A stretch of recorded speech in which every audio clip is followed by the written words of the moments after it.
Hey there, Cinemaster fans! Hope you're ready for some movie magic. Let's dive right in. Our movie begins with a failed and unemployed artist named Suzuki. One day, while sitting with his friends in the office, he hears news about a dog biting a girl out of hunger. His friend Inga jokes with Suzuki saying, "After hearing this news, my respect for you has increased because when you're hungry, you don't bite us." They all laugh at him. At that moment, the news anchor corrects the story, saying that it was the girl who bit the dog, not the other way around. That's when they start suspecting that something strange is happening. Suzuki says to Inga, "See, I told you the dog was innocent. I'm leaving before you bite me." When he gets home, he finds his wife, Kate, upset with him because he's unemployed. He takes out his old rifle to look at it, and Kate argues with him, telling him to sell the rifle to pay the rent. He responds, "If I sell it, how will I protect you?" He then takes his drawings to sell them to a famous magazine, but unfortunately, they don't like them. By chance, he meets an old friend named Jung, who, despite being a failed student at the institute,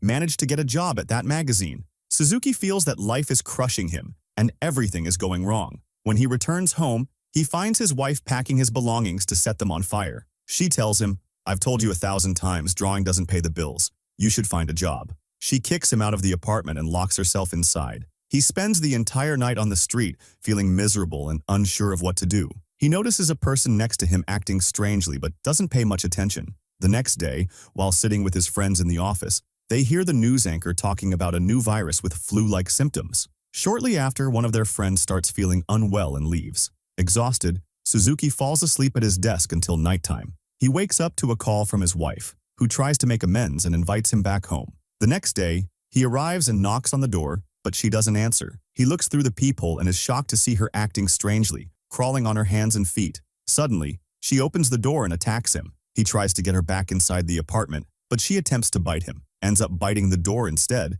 and her teeth fall out. Suzuki is in shock and doesn't understand what's happening. The problem escalates when she attacks him and bites his hand. He pushes her onto a metal object, which kills her. He grabs his rifle, collects his belongings, and leaves. On his way, he encounters an injured woman who is bleeding. He also sees military helicopters everywhere, which terrifies him even more. He goes to the office where he usually meets his friends and is shocked to find Jung covered in blood. He quietly enters to understand what's going on and sees someone infected with the virus, with a knife stuck in their stomach. He panics and is scared. Jung hits the infected person on the head with a candlestick, killing them. Jung finishes off the infected person and kills them. Suzuki asks, "What is happening in the world?" Jung explains that it's a virus transmitted through blood. Suzuki checks his wife's bite mark and realizes he was lucky her teeth fell out before she could bite him properly. While talking to Jung, he notices a wound on his leg. Jung begins transforming into a zombie but kills himself before fully turning.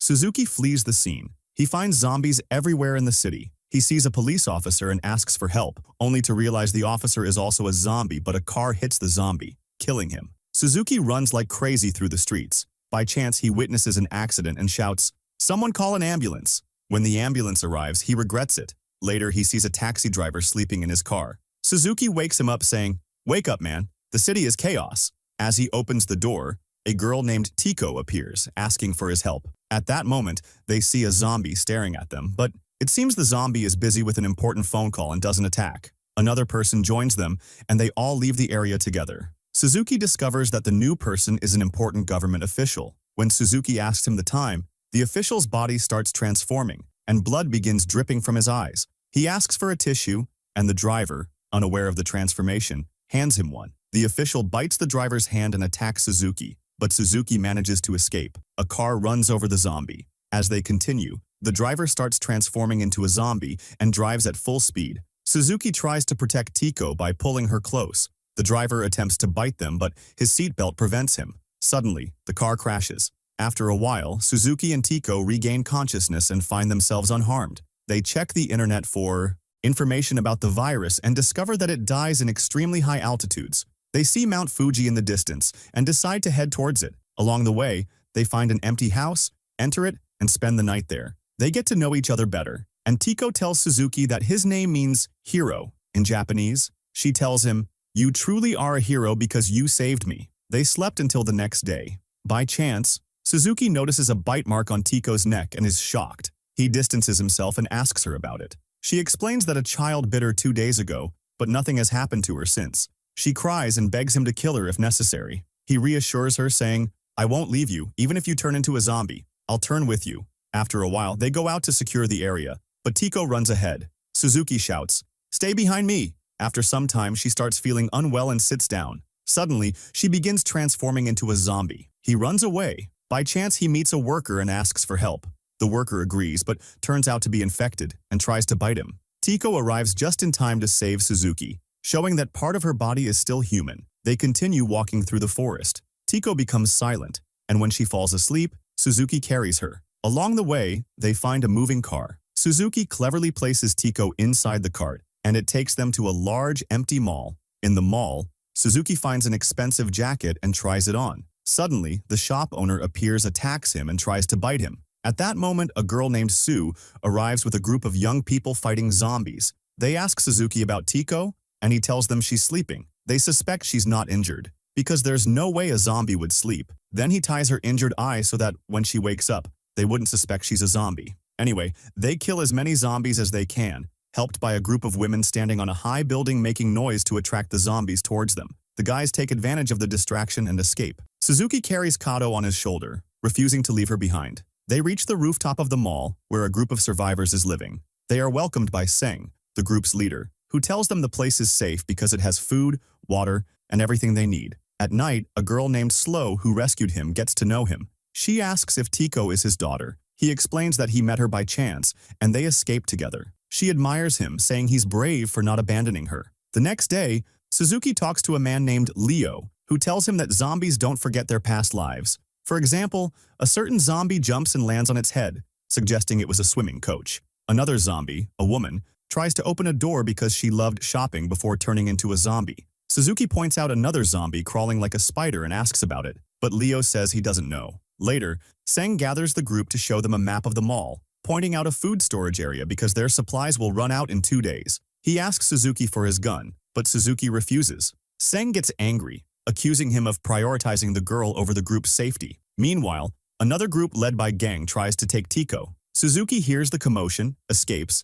and tries to save her. Tiko uses her powers to fend off some attackers, but the cloth covering her eye falls off, revealing she's a zombie. Seng shoots her in the head with an arrow, killing her. They gang up on Suzuki, beat him, and take his gun. However, the two groups turn on each other, taking Seng's weapon. Gang declares himself the new leader, but Seng mocks him. Later, Suzuki meets Slow, who tells him that Tiko is still alive because she's half human, half zombie. They set out to the mall to transport food supplies, taking Suzuki with them. When they reach the storage area, the lights turn on automatically, attracting zombies. Loud music suddenly plays, drawing more zombies to them. It turns out Seng orchestrated this to take revenge. Suzuki hides in a closet, but the music draws all the nearby zombies into the mall. A particularly dangerous zombie with a smashed head enters the mall differently, running at full speed and jumping in from the roof. It kills all the remaining survivors, but Slow hides with Tiko, reporting over the radio that zombies have breached the roof. Suzuki hears this and panics, vowing to save them. He finds his rifle and heads out. Slow and Tiko descend from the roof, which is overrun with zombies. They keep moving until they find Suzuki, who also encounters Gang, claiming he's uninfected. Shortly after, Leo appears, followed by zombies. They get trapped and must face the zombies to survive. A fierce zombie attacks them, but Suzuki shoots it in the stomach. The second shot misses. With his last bullet on the ground, the zombie lunges at him. Suzuki grabs the bullet and finishes it off. Tiko and Slow are impressed with his bravery, calling him a hero. Suddenly, the dangerous zombie appears, and Suzuki panics because his gun is out of bullets. The zombie attacks, but Suzuki hits it with the back of his gun, smashing its head. Then, they take a car and head towards the mountain. If you enjoyed the video, don't forget to subscribe to the channel and hit the notification bell to get more new videos.